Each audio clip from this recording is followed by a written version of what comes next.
Chers frères et sœurs bien-aimés, vous vous êtes déjà sentis, au plus profond de vous-même, comme jetés dans la poussière de la vie? Abattus par les circonstances, ignorés par les autres, convaincus que votre place était là, prostrés dans la poussière de vos échecs et de vos peines? Si c'est le cas, cette prière est pour vous. Car aujourd'hui, nous nous ancrons dans une vérité qui renverse toute perspective. Le psaume 113 nous révèle un Dieu qui siège au-dessus de toutes les nations, mais qui choisit de se pencher pour relever celui qui est à terre. Il ne se contente pas de voir votre poussière, il la transforme en lieu d'honneur. Il ne se contente pas d'entendre votre murmure de détresse, il le transforme en un chant de triomphe. C'est cette promesse de relèvement et de restauration qui nous anime aujourd'hui. Et cette promesse est faite pour être partagée. Laissez un commentaire avec le nom de ceux que vous portez dans votre cœur, chaque nom devient une prière collective pour leur relèvement. Si cette parole vous parle, appuyez sur j'aime pour valider cette vérité. Partagez cette vidéo, c'est semer l'espoir du relèvement autour de vous. Et vous abonner à Prière 365, c'est rejoindre une famille de prières qui refuse de laisser les autres dans la poussière. Maintenant, que tout bruit s'arrête. Préparez votre cœur, car nous allons nous adresser à ce Dieu qui est si grand, mais qui se penche si bas pour nous relever. Écoutons maintenant ensemble, avec respect et attention, la parole de Dieu, tirée du psaume 113. Louez, serviteurs de l'Éternel, louez le nom de l'Éternel. Que le nom de l'Éternel soit béni, dès maintenant et pour toujours. Du lever du soleil jusqu'à son coucher, que le nom de l'Éternel soit loué. L'Éternel est élevé au-dessus de toutes les nations, sa gloire est au-dessus des cieux. Qui est semblable à l'Éternel, notre Dieu? Il a sa demeure en haut, il abaisse les regards pour se pencher sur le ciel et sur la terre. Il relève le pauvre de la poussière, il retire le misérable du fumier, pour le faire asseoir avec les princes de son peuple. Il donne une demeure à la femme stérile, il en fait une mère joyeuse au milieu de ses enfants. Louez l'Éternel. Seigneur bien-aimé, ce matin, avant même que le soleil ne vienne frapper à ma fenêtre, avant que le monde ne réclame mon attention avec ses urgences criardes, avant que mes obligations ne commencent à m'engloutir dans leur tourbillon, avant que les 1000 voix du monde ne viennent me distraire et me disperser, avant que les soucis, ces voleurs de paix, ne viennent vandaliser la quiétude de mon cœur, je me lève et je me présente devant toi. Je me tiens ici, dans le secret de ce moment, et je te dis, non pas comme une formule, mais comme le besoin le plus profond de mon âme, dirige mes pas, Seigneur. Conduis ma journée.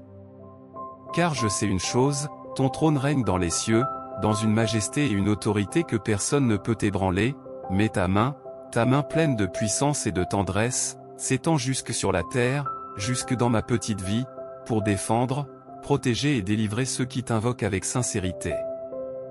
Il y a des jours, Seigneur, et peut-être que c'est aujourd'hui, où je me sens exactement comme celui que ta parole décrit avec une précision qui me dérange. Le poids écrasant de mes échecs passés, ces souvenirs qui me hantent et me ramènent sans cesse à mes plus grandes faiblesses. La honte brûlante de mes erreurs, ces choix que je regrette et qui ont laissé des cicatrices profondes sur mon âme. Les critiques des autres, ces paroles parfois prononcées sans méchanceté mais qui sont restées gravées comme des jugements, et parfois ces paroles lancées avec une intention véritable de blesser. Tout cela, cet ensemble accablant, me jette dans la poussière. Je me sens sale, diminué, sans valeur, comme un objet dont on se débarrasse, incapable de trouver la force en moi-même pour me relever. Chaque tentative de me redresser semble échouer, me ramenant à cette même position d'humiliation. Mais ta parole, Seigneur, ta parole est une ancre solide pour mon âme dans cette tempête de dévalorisation. Elle se trouve dans le psaume 113, verset 7, et elle est plus réelle que ce que je ressens, il relève le pauvre de la poussière et retire le misérable du fumier.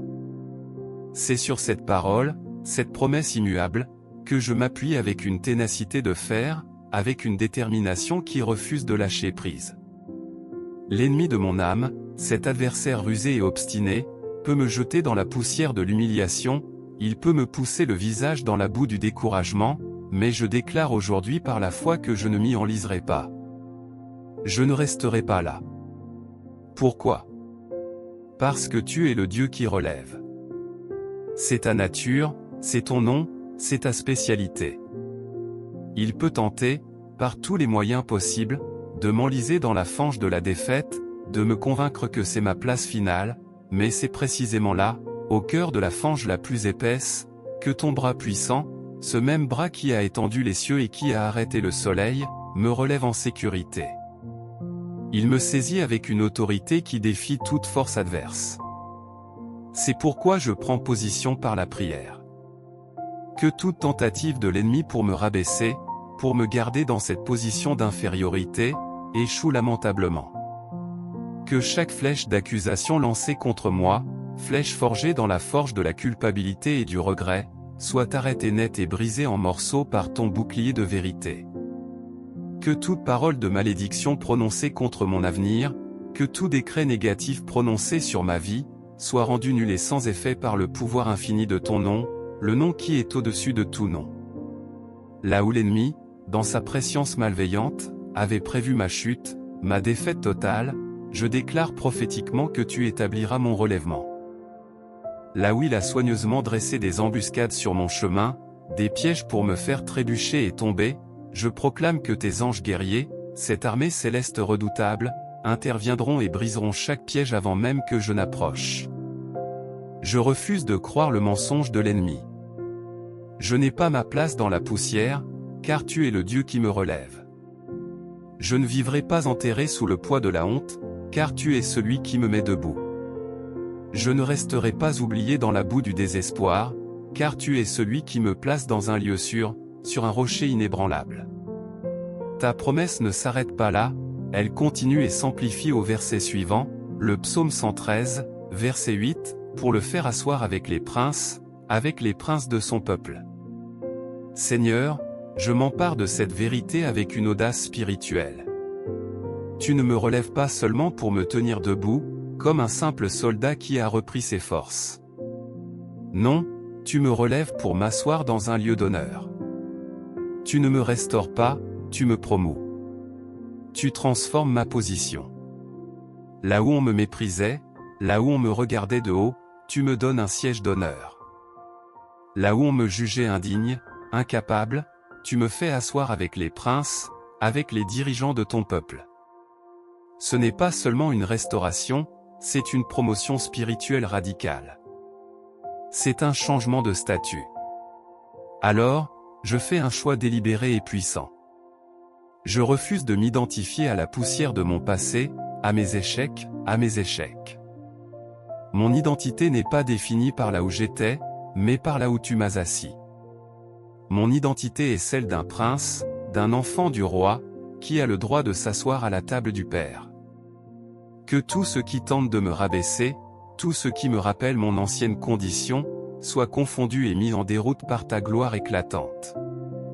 Je suis assis avec les princes, et cette position est scellée par ton sang et ta parole. Seigneur, ce relèvement dont tu me parles, cette promotion spirituelle de la poussière vers un siège d'honneur, n'est pas un chemin tranquille et pavé de roses. C'est un territoire conquis, et l'ennemi, cet adversaire tenace qui a régné sur des zones de ma vie, ne lâche pas facilement ce qu'il croit posséder. Il se bat bec et ongle pour maintenir son emprise, pour me convaincre que la poussière est ma véritable demeure. C'est pourquoi, avec une urgence qui vient des profondeurs de mon être, j'invoque ton autorité, non pas la mienne qui est fragile et limitée, mais celle que tu m'as déléguée.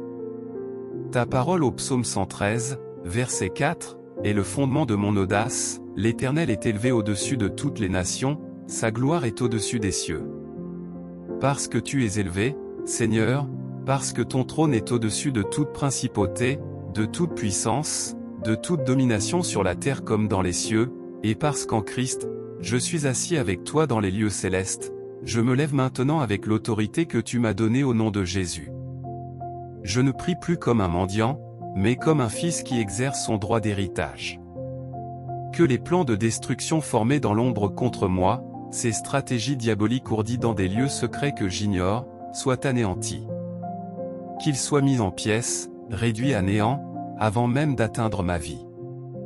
Que les murs d'oppression érigés contre ma progression spirituelle, ces barrières invisibles qui me bloquaient dans ma prière, ma compréhension de ta parole, mon intimité avec toi, s'effondrent avec fracas. Que les murs de limitation dans ma carrière, ces plafonds de verre qui m'empêchaient d'avancer, s'écroulent. Que les murs de division dans ma famille, ces fossés creusés par les malentendus et les offenses, tombent. Que les voix de l'accusation qui résonnent dans ma tête, jour et nuit, ces murmures incessants qui me disent que je ne suis pas assez bon, que j'ai échoué trop de fois, que tu m'as oublié, se taisent enfin devant ta vérité qui me libère. Ta vérité me dit que je suis plus que vainqueur par celui qui m'a aimé. Je refuse, par un acte de ma volonté, d'être enchaîné au mensonge de l'adversaire. Je refuse de me laisser définir par mes échecs passés. Je refuse d'être prostré dans la poussière de l'humiliation, comme si c'était ma destinée finale. Je refuse que le mal écrive l'histoire de ma vie. Toi, Seigneur, tu es mon libérateur, ma protection, mon guerrier. C'est en toi que je me relève, en toi que j'avance, en toi que je triomphe. Étends ta main de feu sur ma vie, Seigneur.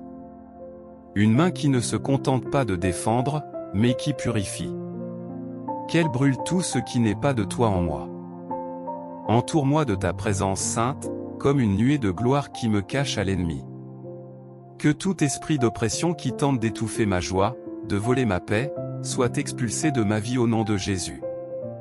Que chaque ombre de peur qui paralyse mes décisions, qui me fait hésiter là où tu me dis d'avancer, soit anéantie par la lumière éblouissante de ta présence. Que tout poids spirituel qui alourdit mon âme, ce fardeau d'anxiété et de soucis, soit ôté par ta puissance qui libère. Là où il y avait des chaînes de dépendance, qu'elles s'ouvrent maintenant avec un bruit sec. Là où des portes de destinée restaient closes, des portes de ministère, d'opportunité, de bénédiction, qu'elles éclatent sous la pression de ta gloire. Là où le silence de Dieu évoquait la mort et l'abandon, qu'on entende maintenant le son de ta victoire, le son de la délivrance, le son de la liberté qui retentit dans ma vie. Je réclame la protection de mon cœur, le siège de mes émotions et le centre de mes décisions. Combien de fois l'ennemi a-t-il tenté de remplir ma poitrine de tristesse, de voler mon espérance en y plantant des pensées négatives et découragées. Mais mon cœur t'appartient, Seigneur. Je le remets entre tes mains. Qu'il soit une forteresse où seule ta présence peut demeurer, un jardin intérieur où seul l'esprit peut semer. Que toute racine de peur, profondément enfouie, soit arrachée. Que tout venin de haine, que ce soit envers les autres ou envers moi-même, soit éliminé par ton sang purificateur. Que toute ombre d'amertume qui empoisonne ma source et corrompt mes relations soit chassée par ton pardon que je choisis de recevoir et de donner. Et cette protection, je l'étends à ce qui m'est cher. Je réclame ta couverture sur ma maison, sur ma famille. Qu'aucun mal ne pénètre par la porte, qu'aucune menace ne franchisse les murs. Que ton ange, ce gardien vigilant, veille dans chaque recoin de notre foyer.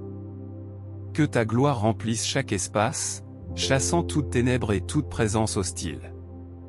Que ton nom soit la muraille infranchissable autour de notre foyer. Que tout esprit contraire soit chassé.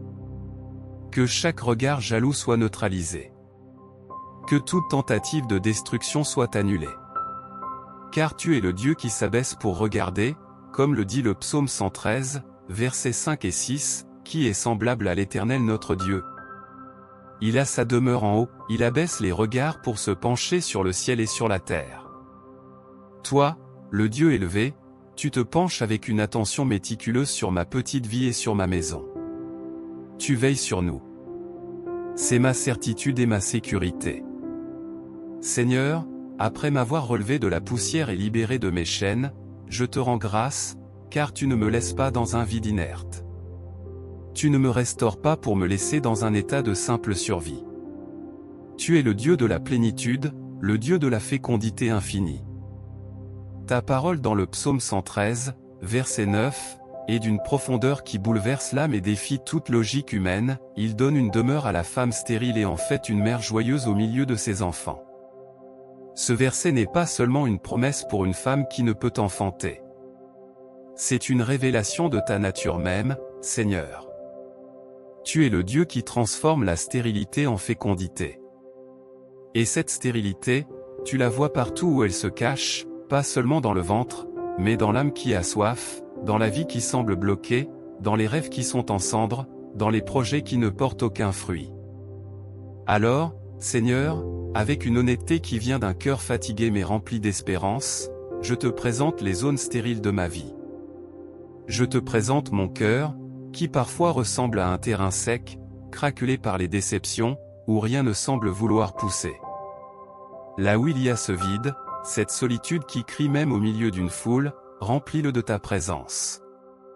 Fais de mon cœur un jardin arrosé par ton esprit, un lieu où les fruits de l'esprit, amour, joie, paix, patience, bonté, fidélité, douceur, maîtrise de soi, peuvent pousser et mûrir en abondance. Je te présente mes projets, mes ambitions, mon travail.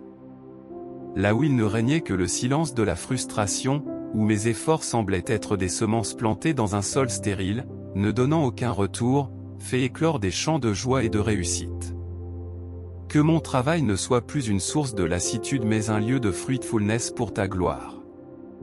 Je te présente mes rêves, ceux que je croyais morts et enterrés, ces rêves d'enfance ou d'adultes qui ont été étouffés par les déceptions du passé, les critiques des autres, ou simplement le poids du temps.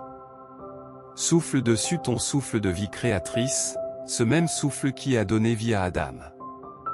Fais-les renaître.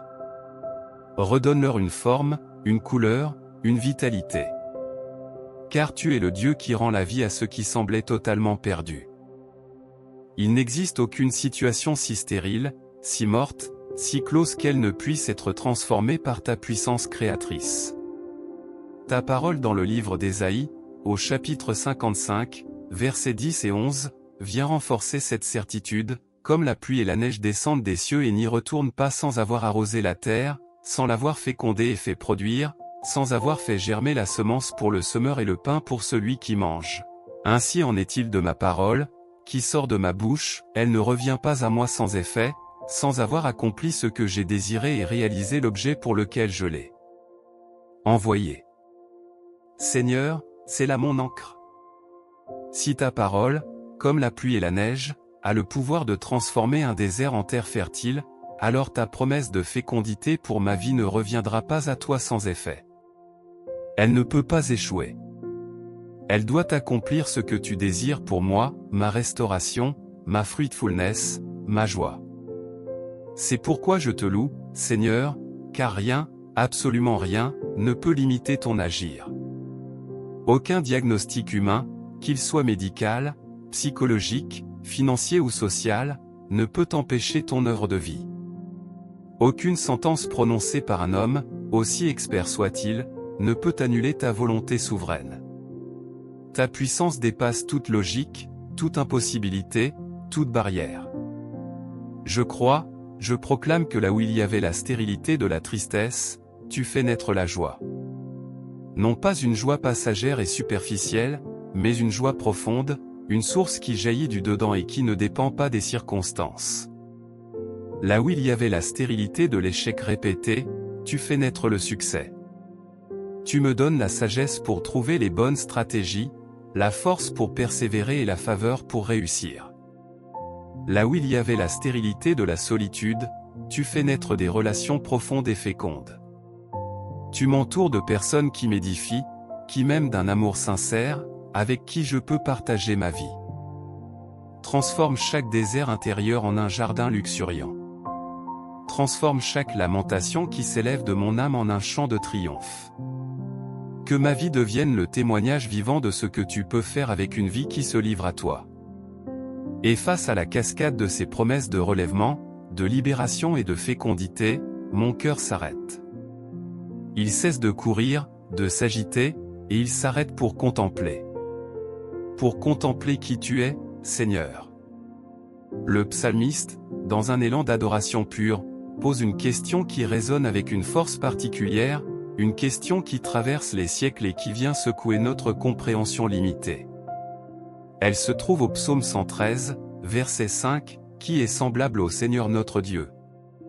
Seigneur, cette question n'est pas une simple figure de style, une rhétorique pieuse. C'est une invitation à sonder les profondeurs de ta nature, à mesurer l'étendue de ta grandeur. Quand je me pose cette question, mon esprit est immédiatement forcé à faire des comparaisons avec tout ce que je vois sur la terre. Je vois des rois sur leur trône, des dirigeants avec leur pouvoir, des génies avec leur intelligence, des milliardaires avec leur richesse. Je vois des idoles que le monde érige, la célébrité, la beauté, la force. Mais ensuite, je te vois, toi. Et toutes ces autres puissances pâlissent, elles se réduisent à de simples ombres fugaces. Tu règnes dans les hauteurs, au-dessus de toute créature, de toute intelligence humaine, de toute puissance terrestre. Ton trône n'est pas fait d'or ou de bois précieux, il est éternel, établi sur la justice et la sainteté.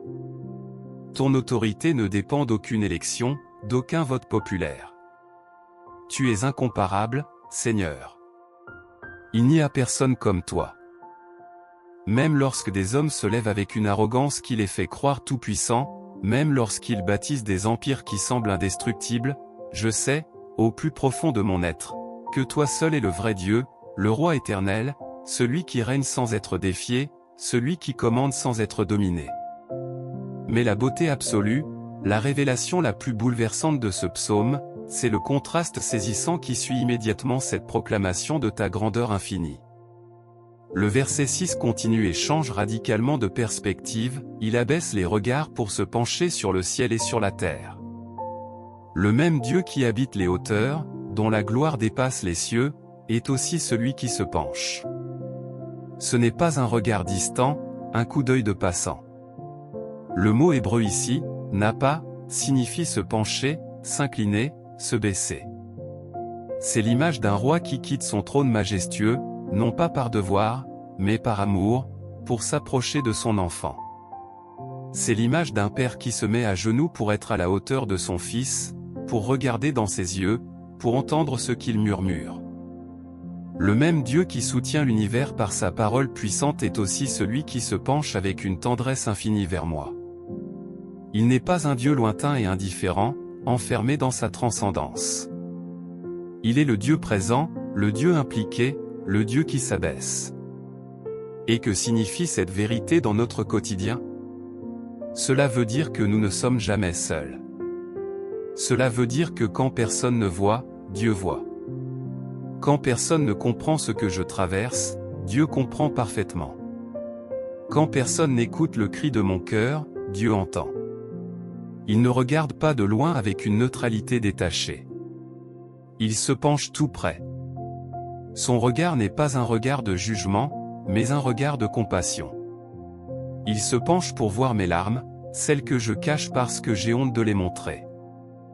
Il se penche pour entendre les soupirs de mon âme, ces soupirs que personne d'autre ne perçoit, le langage silencieux de ma douleur. Il se penche pour intervenir dans ma situation, pour mettre sa main puissante là où la mienne est impuissante.